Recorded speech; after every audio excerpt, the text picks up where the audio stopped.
CM ಹಾಗೂ DCM ಮಧ್ಯೆ ವರ್ಗಾವಣೆ ವಾರ್ ಶುರುವಾಗಿದೆ. ಅಧಿಕಾರಿಗಳ ವರ್ಗಾವಣೆ ಸಂಬಂಧ ಸಿಎಂ ಹಾಗೂ ಡಿಸಿಎಂ ನಡುವೆ ಜಟಾಪಟಿ ಶುರುವಾಗಿರುವಂತದ್ದು ಹಾಗೂ ಡಿಸಿಎಂ ಮಧ್ಯೆ ವರ್ಗಾವಣೆ ವಾರ್ ಶುರುವಾಗಿದೆ. ಇದೀಗ ಅಧಿಕಾರಿಗಳ ವರ್ಗಾವಣೆ ಸಂಬಂಧ ಸಿಎಂ ಹಾಗೂ ಡಿಸಿಎಂ ಜಟಾಪಟಿ ನಡೀತಾ ಇದೆ.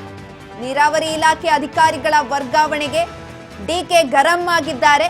ಅನುಮತಿ ಪಡೆಯದೆ ಸಿಇಗಳ ವರ್ಗಾವಣೆಗೆ ಸಿಎಂ ಮೇಲೆ ಸಿಟ್ಟು ತೋರಿಸ್ತಾ ಇದ್ದಾರೆ ಡಿಕೆ ಶಿವಕುಮಾರ್. ಅಧಿಕಾರಿಗಳ ಸ್ಥಳ ನಿಯುಕ್ತಿಗೆ ಡಿಕೆ ಶಿವಕುಮಾರ್ ಅವರು ತೀವ್ರ ಆಕ್ರೋಶವನ್ನ ಹೊರಹಾಕ್ತಾ ಇರುವಂತದ್ದು. ಡಿಪಿಎಆರ್ ನಡೆಗೆ ಡಿಕೆ ಶಿವಕುಮಾರ್ ಅವರು ತೀವ್ರ ಆಕ್ಷೇಪ ವ್ಯಕ್ತಪಡಿಸ್ತಾ ಇದ್ದಾರೆ. ಸಿಇಗಳ ವರ್ಗಾವಣೆ ಕಡತಕ್ಕೆ ಅನುಮೋದನೆ ನೀಡಿದ ಸಿಎಂ ಅಧಿಕಾರಿಗಳ ವರ್ಗಾವಣೆ ಸಂಬಂಧ ಸಿಎಸ್ಗೆ ಡಿಕೆಶಿ ಪತ್ರ ಬರೆದಿದ್ದಾರೆ. ವರ್ಗಾವಣೆ ವಾರ್ ನಡೀತಾ ಇದೆ ಸಿಎಂ ಹಾಗೂ ಡಿಸಿಎಂ ಮಧ್ಯೆ. ಅಧಿಕಾರಿಗಳ ವರ್ಗಾವಣೆ ಮಾಡಿರೋದು ಸಿಎಂ ಹಾಗೂ ಡಿಸಿಎಂ ಜಟಾಪಟಿಗೆ ಕಾರಣ ಆಗಿದೆ. ಇದೀಗ ನೀರಾವರಿ ಇಲಾಖೆ ಅಧಿಕಾರಿಗಳ ವರ್ಗಾವಣೆ ಸಿಎಂ ಹಾಗೂ ಡಿಸಿಎಂ ಜಟಾಪಟಿಗೆ ಕಾರಣ ಆಗಿರುವಂತದ್ದು. ನೀರಾವರಿ ಇಲಾಖೆ ಅಧಿಕಾರಿಗಳ ವರ್ಗಾವಣೆ ಕುರಿತು ಡಿಕೆ ಗರಂ ಆಗಿದ್ದಾರೆ. ಅನುಮತಿ ಪಡೆಯದೆ ಸಿಇಗಳ ವರ್ಗಾವಣೆ ಮಾಡಿದ್ದಾರೆ ಎಂದು ಸಿಎಂ ಮೇಲೆ ಸಿಟ್ಟು ತೋರಿಸ್ತಾ ಇದ್ದಾರೆ ಡಿಕೆ ಶಿವಕುಮಾರ್ ಅವರು. ಅಧಿಕಾರಿಗಳ ಸ್ಥಳ ನಿಯುಕ್ತಿಗೆ ಡಿಕೆ ಶಿವಕುಮಾರ್ ಅವರು ತೀವ್ರ ಆಕ್ರೋಶ ಹೊರಹಾಕ್ತಾ ಇದ್ದಾರೆ. ಡಿಪಿಎಆರ್ ನಡೆಗೆ ಡಿಕೆ ಶಿವಕುಮಾರ್ ಅವರು ತೀವ್ರವಾಗಿ ಆಕ್ರೋಶವನ್ನು ಹೊರಹಾಕ್ತಾ ಇದ್ದಾರೆ. ಸಿಇಗಳ ವರ್ಗಾವಣೆ ಕಡತಕ್ಕೆ ಅನುಮೋದನೆ ನೀಡಿದ್ದಾರೆ ಸಿಎಂ. ಹಾಗಾಗಿ ಡಿಸಿಎಂ ಹಾಗೂ ಸಿಎಂ ನಡುವೆ ವಾರ್ ನಡೀತಾ ಇದೆ. ಇವಾಗ ಜಟಾಪಟಿ ನಡೀತಾ ಇರುವಂತದ್ದು. ನೀರಾವರಿ ಅಧಿಕಾರಿಗಳ ವರ್ಗಾವಣೆ ಸಂಬಂಧ ಸಿಎಸ್ಗೆ ಡಿಕೆ ಶಿವಕುಮಾರ್ ಅವರು ಪತ್ರ ಸಹ ಬರೆದಿದ್ದಾರೆ. ನೀರಾವರಿ ಇಲಾಖೆ ಅಧಿಕಾರಿಗಳ ವರ್ಗಾವಣೆ ಸಂಬಂಧ ಅವರು ಗರಂ ಆಗಿರುವಂತದ್ದು. ಅನುಮತಿ ಪಡೆಯದೆ ಸಿಇಗಳ ವರ್ಗಾವಣೆಗೆ ಸಿಎಂ ಮೇಲೆ ಸಿಟ್ಟನ್ನ ತೋರಿಸ್ತಾ ಇದ್ದಾರೆ ಡಿಕೆ ಶಿವಕುಮಾರ್ ಅವರು. ಅಧಿಕಾರಿಗಳ ಸ್ಥಳ ನಿಯುಕ್ತಿಗೆ ಡಿಕೆ ಶಿವಕುಮಾರ್ ಅವರು ತೀವ್ರವಾಗಿ ಆಕ್ರೋಶವನ್ನ ಹೊರಹಾಕ್ತಾ ಇದ್ದಾರೆ. ಹಾಗಾಗಿ ಅವರಿಬ್ಬರ ನಡುವೆ ಇದೀಗ ವಾರ್ ಶುರುವಾಗಿದೆ. ರಾಜ್ಯ ರಾಜಕಾರಣದಲ್ಲಿ ಯಾವಾಗ ಏನ್ ಬೇಕಾದ್ರೂ ಸಂಭವಿಸಬಹುದು. ಹಾಗಾಗಿ ಇವಾಗ ಸಿಎಂ ಹಾಗೂ ಡಿಸಿಎಂ ಮಧ್ಯೆ ವರ್ಗಾವಣೆ ವಾರ್ ನಡೀತಾ ಇದೆ. ಅಧಿಕಾರಿಗಳ ವರ್ಗಾವಣೆ ಸಂಬಂಧ ಇಬ್ಬರ ನಡುವೆ ಜಟಾಪಟಿ ನಡೀತಾ ಇದೆ. ಇದು ಯಾವ ತಿರುವನ್ನ ಪಡೆದುಕೊಳ್ಳುತ್ತೆ ಅನ್ನೋದನ್ನ ಕಾದ್ ನೋಡ್ಬೇಕು. ಯಾಕಂತ ಅಂದ್ರೆ ನೀರಾವರಿ ಇಲಾಖೆಯಲ್ಲಿ ಅಧಿಕಾರಿಗಳ ಸ್ಥಳ ನಿಯುಕ್ತಿಗೆ ಡಿಕೆಶಿ ಅವರು ಇವಾಗ ತೀವ್ರ ಆಕ್ರೋಶವನ್ನು ಹೊರಹಾಕ್ತಾ ಇದ್ದಾರೆ. ಹಾಗಾಗಿ ಯಾವ ತಿರುವನ್ನ ಬೇಕಾದ್ರೂ ಪಡೆದುಕೊಳ್ಬಹುದು ಇದು ರಾಜ್ಯ ರಾಜಕೀಯದಲ್ಲಿ. ಅಧಿಕಾರಿಗಳ ಸ್ಥಳ ನಿಯುಕ್ತಿಗೆ ಡಿಕೆಶಿ ಅವರು ತೀವ್ರವಾಗಿ ಆಕ್ರೋಶವನ್ನು ಹೊರಹಾಕ್ತಾ ಇದ್ದಾರೆ. ಲೋಕೋಪಯೋಗಿ ಇಲಾಖೆಯಿಂದ ಜಲಸಂಪನ್ಮೂಲ ಇಲಾಖೆಗೆ ಸಿಇ ವರ್ಗಾವಣೆ ಆಗಿರುವಂತದ್ದು. ತಕ್ಷಣ ವರ್ಗಾವಣೆ ಆದೇಶ ವಾಪಸ್ ಪಡೆಯಬೇಕೆಂದು ಡಿಕೆಶಿ ಪತ್ರ ಬರೆದಿದ್ದಾರೆ. ಆದೇಶ ವಾಪಸ್ ಪಡೆಯಲು ಮುಖ್ಯ ಕಾರ್ಯದರ್ಶಿಗೆ ಸೂಚನೆ ಕೊಟ್ಟಿದ್ದಾರೆ ಪತ್ರದ ಮೂಲಕ. ಸಿಎಂ ಅನುಮೋದನೆ ಬಳಿಕ ವರ್ಗಾವಣೆಗೊಂಡಿದ್ದಂತಹ 5 ಮುಖ್ಯ ಇಂಜಿನಿಯರ್ಗಳು ತಮ್ಮ ಇಲಾಖೆಗೆ ಸಂಬಂಧಿಸಿದಂತೆ ವರ್ಗಾವಣೆಗೆ ಡಿಸಿಎಂ ಸಿಟ್ಟನ್ನ ವ್ಯಕ್ತಪಡಿಸ್ತಾ ಇರೋದು. ಇದೀಗ ತೀವ್ರವಾಗಿ ಆಕ್ರೋಶವನ್ನ ಹೊರಹಾಕ್ತಾ ಇದ್ದಾರೆ.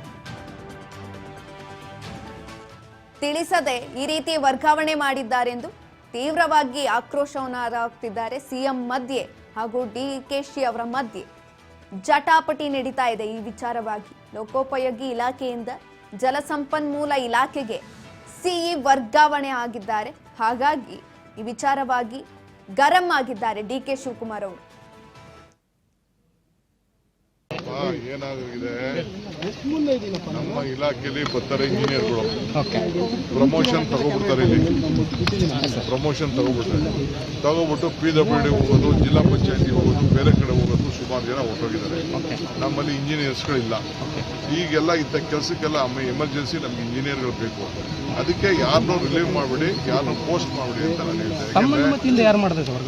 ಸದ್ಯ ಏನಾಗ್ತದೆ ಅಂದ್ರೆ ಮೇಲ್ಗಡೆ ಲೆವೆಲಲ್ಲಿ ಪರ್ಮಿಷನ್ಸ್ ಇದೆ, ನಾನು ಇಲ್ಲ ಅಂತ ಹೇಳೋದಿಲ್ಲ. ಅದಕ್ಕೆ ನಾನು ಹೇಳ್ತಾ ಇದ್ದೀನಿ, ಸುಮಾರು ಇಂಜಿನಿಯರ್ ಇಲಾಖೆಗಳು ನಮ್ಮ MLAಗಳಿಗೆ ನನಗೆ ಪ್ರೆಷರ್ ಹಾಕ್ಬಿಟ್ಟು ಇವನೊಬ್ಬನ ಬಿಟ್ಬಿಡಿ PWD ಬಿಟ್ಬಿಡಿ, ಜಿಲ್ಲಾ ಪಂಚಾಯತಿ ಬಿಟ್ಬಿಡಿ, ಇನ್ನು ಟೌನ್ ಪ್ಲಾನಿಂಗ್ ಕಳಿಸಿ ಅಂತ ಬರೀ ಆಯ್ಕಟ್ಟು ಜಾಗಗಳಿಗೆ ಹೋಗ್ತಾ ಇದ್ದಾರೆ. ನೀರಾವರಿಗೆ ಇಂಜಿನಿಯರ್ಗಳು ಕೆಲಸ ಮಾಡೋಕ್ಕೆ ಬರ್ತಾ ಇಲ್ಲ. ಆ ದೃಷ್ಟಿಯಿಂದ ನಾನು ಯಾರನ್ನೂ ರಿಲೀವ್ ಮಾಡಿಬಿಟ್ಟು ಏನಾಗಿದೆ, ನಮ್ಮ ಇಲಾಖೆಯಲ್ಲಿ ಬರ್ತಾರೆ ಇಂಜಿನಿಯರ್ಗಳು, ಪ್ರಮೋಷನ್ ತಗೊಬಿಡ್ತಾರೆ. ತಗೊಬಿಟ್ಟು PWD ಹೋಗೋದು, ಜಿಲ್ಲಾ ಪಂಚಾಯತಿ ಹೋಗೋದು, ಬೇರೆ ಕಡೆ ಹೋಗೋದು, ಸುಮಾರು ಜನ ಹೊರಟೋಗಿದ್ದಾರೆ. ನಮ್ಮಲ್ಲಿ ಇಂಜಿನಿಯರ್ಸ್ಗಳಿಲ್ಲ.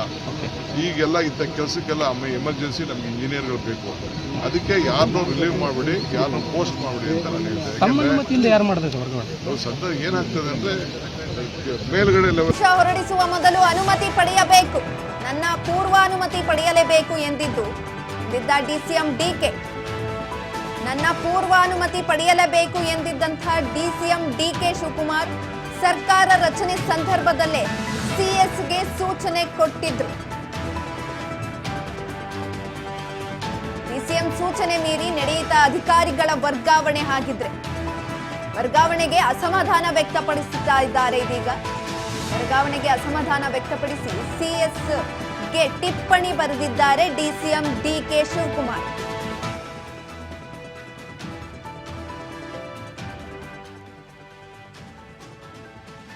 ವರ್ಗಾವಣೆ ಆದೇಶ ಹೊರಡಿಸುವ ಮೊದಲು ಅನುಮತಿ ಪಡೆಯಬೇಕು, ಆದರೆ ಪೂರ್ವಾನುಮತಿ ಪಡೆಯಲೇಬೇಕು ಎಂದಿದ್ದಂಥ DCM DK.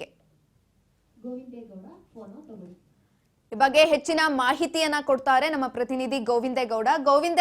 ಇವಾಗ ಏನಂದ್ರೆ DCM ಯಾರಿರ್ತಾರೆ ಅವರ ಅನುಮತಿ ಪಡಿಬೇಕು, ಯಾರನ್ನೇ ವರ್ಗಾವಣೆ ಮಾಡಬೇಕು ಅಂತ ಅಂದಾಗ, ಆದ್ರೆ DCM ಅನುಮತಿ ಪಡೆದಲೇ ಈ ರೀತಿ ವರ್ಗಾವಣೆ ಮಾಡಿದ್ದಾರೆ. ಇದ್ರ ಬಗ್ಗೆ ಹೆಚ್ಚಿನ ಮಾಹಿತಿ ಕೊಡೋದಾದ್ರೆ ಸುಕನ್ಯಾ, ಪ್ರಮುಖವಾಗಿ ಮುಖ್ಯ ಕಾರ್ಯದರ್ಶಿ ಅವರ ಪರಿಸ್ಥಿತಿ ಯಾವ ರೀತಿ ಇದೆ ಅಂತ ಹೇಳಿದ್ರೆ, ಅತ್ತ ದರಿ ಇತ್ತ ಪುಲಿ ಅಂತ ಏನೋ ಒಂದು ಮಾತಿದೆ. ಆ ಒಂದು ಪರಿಸ್ಥಿತಿಯು ಏನು ಮುಖ್ಯ ಕಾರ್ಯದರ್ಶಿ ಶಾಲಿನಿ ರಜನೀಶ್ಗೆ ಅವ್ರಿಗೆ ಇದ್ದಂತೆ ಕಾಣಿಸ್ತಿದೆ. ಸಹಜವಾಗಿ ಆಯಾ ಇಲಾಖೆ ಸಚಿವರು ಸಂಬಂಧಪಟ್ಟಂತೆ ವರ್ಗಾವಣೆ ಮಾಡಿದಂತ ಸಂದರ್ಭದಲ್ಲಿ ಆಯಾ ಸಚಿವರೇ ನೋಟ್ ಹಾಕಿ ಮುಖ್ಯ ಕಾರ್ಯದರ್ಶಿಗೆ ಕಳಿಸ್ಕೊಡ್ತಾರೆ. ಆದ್ರೆ ಇಲ್ಲಿ ಮುಖ್ಯಮಂತ್ರಿಗಳೇ ನೇರವಾಗಿ ಒಂದು ನೋಟ್ ಹಾಕಿ ಶಾಲಿನಿ CS ಅವ್ರಿಗೆ ಕಳಿಸ್ಕೊಟ್ಟಂತ ಸಂದರ್ಭದಲ್ಲಿ ಮುಖ್ಯಮಂತ್ರಿಗಳೇ ಲೆಟರ್ ಆದಂತಹ ಸಂದರ್ಭದಲ್ಲಿ ಸಹಜವಾಗಿ CS ಅವರು ವರ್ಗಾವಣೆ ಮಾಡೇ ಮಾಡ್ತಾರೆ, ಅದು ಯಾವುದೇ ರೀತಿಯ ಲೆಟರ್ ಆದ್ರೂ ಕೂಡ. ಆದ್ರೆ DCM DK ಶಿವಕುಮಾರ್ ವಿಚಾರಕ್ಕೆ ಸಂಬಂಧಪಟ್ಟಂತೆ ಈ ಹಿಂದೆ ಅಧಿಕಾರ ವಹಿಸಿದಂತ ಸಂದರ್ಭದಲ್ಲಿ ಆಗಿನ CS ಅವ್ರಿಗೆ ಒಂದು ಪತ್ರ ಬರೆದಿದ್ರು. ನನ್ನ ಇಲಾಖೆ ವಿಚಾರ ಸಂಬಂಧಪಟ್ಟಂತೆ ಪ್ರಮುಖವಾಗಿ ಜಲಸಂಪನ್ಮೂಲ ಇಲಾಖೆ ಇರ್ಬೋದು ಮತ್ತು ಬೆಂಗಳೂರು ನಗರಾಭಿವೃದ್ಧಿ ಇಲಾಖೆ ಸಂಬಂಧಪಟ್ಟಂತೆ ಯಾವುದೇ ರೀತಿಯ ವರ್ಗಾವಣೆ ಇರ್ಬೋದು, ಯಾವುದೇ ರೀತಿಯ ವಿಚಾರಗಳಿರ್ಬೋದು, ಅದು ನನ್ನ ಅನುಮತಿಯನ್ನ ಪಡೆದೇ ವರ್ಗಾವಣೆ ಮಾಡಬೇಕು ಅಂತ ಹೇಳಿ ಈ ಹಿಂದೆ ಲೆಟರ್ ಕೂಡ ಹಾಕಿರ್ತಾರೆ. ಆದ್ರೆ ಈಗ ಮುಖ್ಯಮಂತ್ರಿಗಳು ಸಹಜವಾಗಿ ಒಂದು CS ಅವರಿಗೆ ಲೆಟರ್ ಹಾಕಿ ನೋಟ್ ಹಾಕಿ ಒಂದು ವರ್ಗಾವಣೆ ಮಾಡಿದ್ದಾರೆ. ನೀರಾವರಿ ಇಲಾಖೆ 5 ಅಧಿಕಾರಿಗಳ ಸಂಬಂಧಪಟ್ಟಂತೆ ಇದು ಎಲ್ಲೋ ಒಂದ್ ಕಡೆ ಮುಖ್ಯಮಂತ್ರಿಗಳು ಮತ್ತು ಉಪಮುಖ್ಯಮಂತ್ರಿಗಳ ನಡುವೆ ಒಂದು ವರ್ಗಾವಣೆ ವಿಚಾರ ಸಂಬಂಧಪಟ್ಟಂತೆ ಜಟಾಪಟಿ ಶುರುವಾದಂತೆ ಕಾಣಿಸ್ತಿದೆ. ಹಾಗಾಗಿ ನಾನು ಆಗ್ಲೇ ಹೇಳಿದಂತೆ ಅತ್ತ ದರಿ ಇತ್ತ ಪುಳಿ ಅಂತ ಹೇಳಿ CS ಅವರ ಪರಿಸ್ಥಿತಿ ಇದ್ದಂತೆ ಕಾಣಿಸ್ತಿದೆ. ಒಂದ್ ಕಡೆ DCM ಅವರು ನೇರವಾಗಿ ಪತ್ರ ಬರೆದು CS ಅವರಿಗೆ ಈ ರೀತಿ ಮಾಡಬಾರ್ದು ಅಂತ ಹೇಳಿ ನೇರವಾಗಿ ಒಂದು ತಮ್ಮ ಅಸಮಾಧಾನವನ್ನ ಪತ್ರದ ಮೂಲಕ ಹೊರಹಾಕ್ತಾರೆ. ಮತ್ತೊಂದು ಕಡೆ ಮುಖ್ಯಮಂತ್ರಿಗಳು ನೇರವಾಗಿ ನೋಟ್ ಹಾಕಿ ವರ್ಗಾವಣೆ ಮಾಡಿ ಅಂತ ಹೇಳಿದ್ರೆ ಸಹಜವಾಗಿ ಮುಖ್ಯಮಂತ್ರಿಗಳ ಅಡಿಯಲ್ಲಿ CS ಬರ್ತಾರೆ. ಹಾಗಾಗಿ CS ಅವರು ಮುಖ್ಯಮಂತ್ರಿಗಳೇ ಸಹಜವಾಗಿ ನೇರವಾಗಿ ನೋಟ್ ಹಾಕಿದ್ರು ಅಂತ ಹೇಳಿ ಅವರು ಕೂಡ ವರ್ಗಾವಣೆ ಮಾಡಿದ್ದಾರೆ. ಹಾಗಾಗಿ ಎಲ್ಲೋ ಒಂದ್ ಕಡೆ ವರ್ಗಾವಣೆ ವಿಚಾರ ಸಂಬಂಧಪಟ್ಟಂತೆ ಈಗ ಮುಖ್ಯಮಂತ್ರಿಗಳು ಮತ್ತು ಉಪಮುಖ್ಯಮಂತ್ರಿಗಳ ನಡುವೆ ಒಂದು ತಿಕ್ಕಾಟ ಶುರುವಾಗಿದೆ ಅಂತ ಹೇಳಿದ್ರು ಕೂಡ ತಪ್ಪಾಗಿಲ್ಲ. ಯಾಕಂದ್ರೆ ಆ ಇಲಾಖೆ ಸಂಬಂಧಪಟ್ಟಂತ ಸಚಿವರು ನೋಟ್ ಹಾಕಿ ವರ್ಗಾವಣೆ ಸಂಬಂಧಪಟ್ಟಂತೆ ಹಾಕಿದ್ರು ಕೂಡ ಯಾವುದೇ ರೀತಿಯ ಸಮಸ್ಯೆ ಆಗೋದಿಲ್ಲ. ಆದ್ರೆ ಮುಖ್ಯಮಂತ್ರಿಗಳೇ ಸಹಜವಾಗಿ ಒಂದು CS ಅವರಿಗೆ ಒಂದು ನೋಟ್ ಹಾಕಿದ್ರೆ ಆ ಒಂದು ವರ್ಗಾವಣೆ ಮಾಡ್ಲೇಬೇಕಾಗುತ್ತೆ CS ಅವರು. ಹಾಗಾಗಿ ಎಲ್ಲೋ ಒಂದ್ ಕಡೆ ಮುಖ್ಯಮಂತ್ರಿಗಳು ಮತ್ತು ಉಪಮುಖ್ಯಮಂತ್ರಿಗಳ ನಡುವೆ ವರ್ಗಾವಣೆ ವಿಚಾರ ಸಂಬಂಧಪಟ್ಟಂತೆ ಸದ್ಯದ ಮಟ್ಟಿಗೆ ತಿಕ್ಕಾಟ ಶುರುವಾಗಿದೆ. ಈ ಹಿಂದೆ ಕೂಡ ಇದೇ ರೀತಿ ಒಂದು ವಿಚಾರ ಬಂದಂತ ಸಂದರ್ಭದಲ್ಲಿ ತಮ್ಮ ಅಸಮಾಧಾನವನ್ನ ಪತ್ರದ ಮೂಲಕ CS ಅವರಿಗೆ DCM DK ಶಿವಕುಮಾರ್ ಬರೆದು ಹೊರ ಹಾಕಿದ್ರು.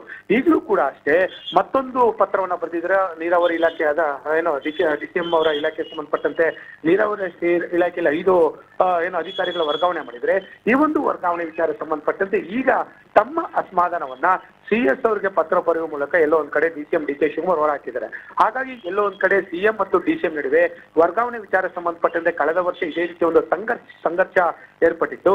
ಈಗ ಮತ್ತೊಂದು ಸುತ್ತಿನ ಸಂಘರ್ಷ ಶುರುವಾಗೋದು ಬಹುತೇಕ ಖಚಿತ ಅಂತ ಕೂಡ ಹೇಳಲಾಗ್ತಿದೆ. ಸುಕನ್ಯಾ, ಗೋವಿಂದ್, ಎಲ್ಲೋ ಒಂದ್ ಕಡೆ ಇವಾಗ DCM ಅವರ ಒಂದು ಪರ್ಮಿಷನ್ ತಗೊಂಡಿಲ್ಲ ಅನ್ನೋ ಒಂದು ಕಾರಣಕ್ಕೆ CM ಮೇಲೆ DK ಅವರು ಗರಂ ಆಗಿದ್ದಾರಾ ಅಂತ?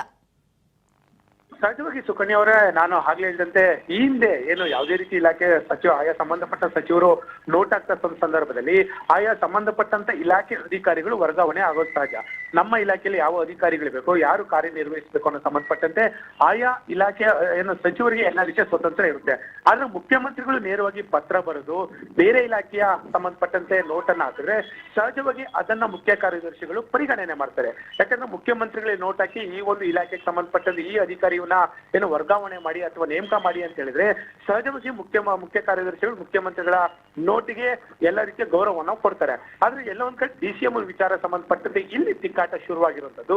ಹಾಗಾಗಿ ನೇರವಾಗಿ DK ಶಿವಕುಮಾರ್ ಅವರು ಪತ್ರ ಬರೆದು ತಮ್ಮ ಅಸಮಾಧಾನವನ್ನ ಹೊರಹಾಕಿದ್ರೆ, ನನ್ನ ಪೂರ್ವಾನುಮತಿಯನ್ನ ಇಲ್ಲದೆ ಯಾವುದೇ ರೀತಿಯನ್ನ ವರ್ಗಾವಣೆ ಮಾಡಬಾರ್ದು ಮತ್ತು ಈಗ ಮಾಡಿರುವಂತ 5 ಅಧಿಕಾರಿಗಳೇನಿದ್ರೆ ಅವ್ರನ್ನ ಒಂದು ವಾಪಸ್ಸನ್ನ ತೆಗೆದುಕೊಳ್ಬೇಕು, ಆ ಒಂದು ಆದೇಶ ಅಂತೇಳಿ ಈಗ ಲೆಟರ್ ಅನ್ನ ಹಾಕಿರುವಂತದ್ದು. ಹಾಗಾಗಿ ಸಹಜವಾಗಿ ಈ ಒಂದು ವಿಚಾರದಲ್ಲಿ ಏನು CM ಮತ್ತು DCM ನಡುವೆ ಒಂದಿಷ್ಟು ಅಸಮಾಧಾನದ ಹೊಗೆ ಏನು ಇಷ್ಟು ದಿನ ಆಡ್ತಾ ಇತ್ತು ತೆರೆಮರೆಯಲ್ಲಿ, ಈ ಒಂದು ಪತ್ರದ ಮೂಲಕ CM ಮತ್ತು DCM ನಡುವೆ ಇದ್ದಂತ ಒಂದು ಆ ಕೋಲ್ಡ್ ವಾರ್ ಏನಿದೆ, ಶೀತಲ ಸಮರ ಏನಿದೆ, ಇದು ಈಗ ಬಹಿರಂಗ ಆದಂತೆ ಕಾಣಿಸ್ತೇನೆ. ಕನ್ಯಾ.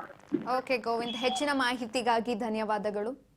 ವರ್ಗಾವಣೆ ಆದೇಶ ಹೊರಡಿಸುವ ಮೊದಲು DK ಅವರ ಅನುಮತಿ ಪಡಿಬೇಕಿತ್ತು. ಆದ್ರೆ ಅವರ ಪೂರ್ವಾನುಮತಿ ಪಡೆಯದೆ ಈ ರೀತಿಯಾದಂಥ ವರ್ಗಾವಣೆ ಮಾಡಿರೋದ್ರಿಂದ ಎಲ್ಲೋ ಒಂದ್ ಕಡೆ DCM DK ಅವರು CM ಮೇಲೆ ಗರಂ